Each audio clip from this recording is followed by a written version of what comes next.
পৃথিবীর খবরগুলো আমি পড়ি, মানুষের বাঁচা মরা প্রেম, মোহমায়ায় আমি পড়ি। একদিন খবরেই বিলীন হবে সব কবিতা। মানুষের অম্বল হয়, গর্ভপাত হয় কম বেশি, তবু রুটের বাসে বেড়ে চলে নিঃশ্বাসের ভিড়। আমার তখন খবরওয়ালাদের সাথে দেখা হয়, আর কিছু বাড়ি না ফেরা ক্লান্ত চোখ। আমি নির্বিকার দেখি সদ্য ভূমিষ্ঠ শিশুসহ সকলে একসাথে কেমন বুড়িয়ে গেল। শৈশব না পেরোনো প্রবীণদের মিছিলে একটা বোবা রেডিও অনর্গল কথা বলে যায়।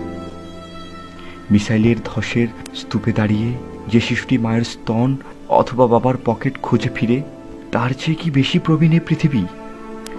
পৃষ্ঠা 5, কলাম 3। খবরের বাকি অংশটা আমি এড়িয়ে যাই, খানিকটা কনফ্লিক্ট অফ ইন্টারেস্ট অনুভব করি। উপযোগিতার ডিসেকশনে হাজার দুয়েক প্রাচীন বৃক্ষ কর্তনের পক্ষ এবং বিপক্ষ শক্তি দাঁড়িয়ে যায়। বরফ গলছে অ্যান্টার্কটিকায়, ভালো করে ডিটারজেন্ট মিশিয়ে কাপড়গুলো কেচে নেই। নতুন কিছু মানুষের দরকার। পৃথিবী নামক প্রকাণ্ড এক জায়গাকে সচল রাখতে আমাদের একটা উৎপাদন যন্ত্র হিসেবে টেনে আনা হয়েছে। বাচ্চা পয়দা করা ছাড়া বস্তুত আমার আপনার উল্লেখযোগ্য উপযোগিতা নেই।